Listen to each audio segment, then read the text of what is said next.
जी, तो अस्सलाम वालेकुम माय यूट्यूब फैमिली। उम्मीद करती हूँ कि आप सब ठीक ठाक होंगे और सेहत की बेहतरीन हालत में होंगे।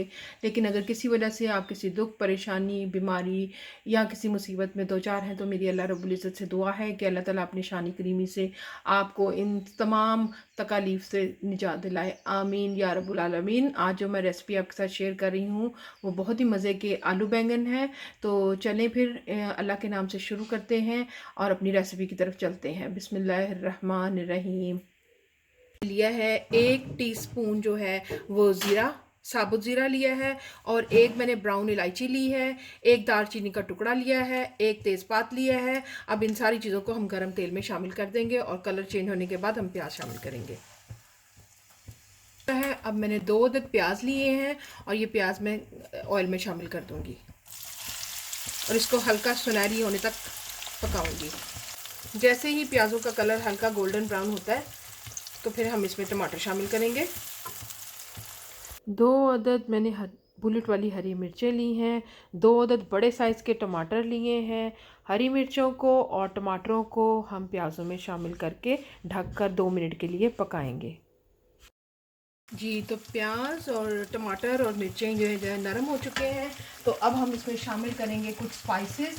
तो स्पाइसेस में आप देख सकते हैं कि मैंने लिया है 1 टीस्पून कुटी हुई मिर्च, लाल मिर्च, और 1 टीस्पून ही मैंने लाल मिर्च का पाउडर लिया है।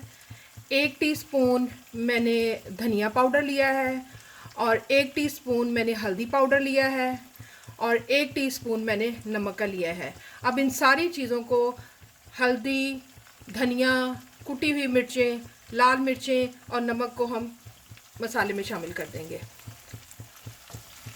आपने नमक और मिर्च का हिसाब अपने जायके के मुताबिक रखना है। 800 ग्राम मैंने बैंगन लिए थे जिनको मैंने काट लिया है इस शक्ल में। तो आप भी इनको धो के साफ़ कर लिया था और इनको मैंने नमक वाले पानी में भिगो दिया था ताकि इनका रंग चेंज ना हो। इसको शामिल कर लेंगे मसाले के अंदर।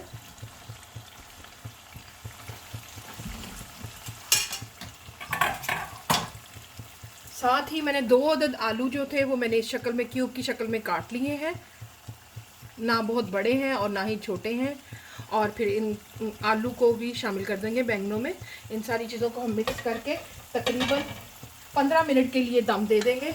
और आपने देखा होगा कि मैंने अभी पानी इसमें बिल्कुल नहीं ऐड किया, लेकिन बैंगन एक ऐसी सब्ज़ी है कि अगर आप इस तरीके से इसको पकाएंगे तो ये अपने ही पानी में इंशाल्लाह जो है वो पक जाएंगे। जी, सब्ज़ी हमारी मिक्स हो गई है। अब मैं ढक्कन देकर दम की आग पर बिल्कुल हल्की आंच पर तकरीबन 15 मिनट के लिए इसको कुक करूँगी। जी, तो आलू बैंगन को पकते हुए तकरीबन 12 मिनट हो गए हैं। तो अब मैंने इसका ढक्कन उठाती हूँ। बीच में मैंने एक दफ़ा इसका ढक्कन उठाकर चेक भी किया था।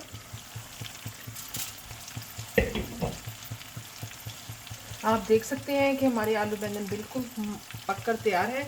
इस स्टेज पर मैंने 1 चम्मच जो है टीस्पून का वो भर कर मैंने कुटा हुआ धनिया और ज़ीरा शामिल कर रही हूँ, जो कि मैंने रोस्टेड कर लिया था, इनको रोस्ट कर लिया था।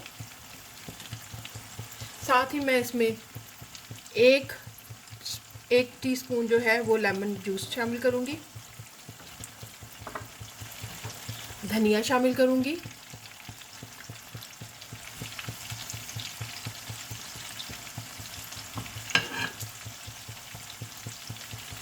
और इसके साथ ही हमारे बहुत ही मज़े के आलू बैंगन जो हैं वो तैयार हो चुके हैं। और मैं उम्मीद करती हूँ कि आपको आज की मेरी रेसिपी बहुत पसंद आएगी। और अगर आपको मेरी रेसिपी पसंद आती है तो प्लीज़ मेरे चैनल को लाइक कीजिएगा, सब्सक्राइब कीजिएगा और फैमिली और फ्रेंड में शेयर कीजिएगा और मुझे अपनी दुआओं में याद रखिएगा। और फिर मिलते हैं एक अच्छी रेसिपी के साथ। अल्लाह हाफिज़।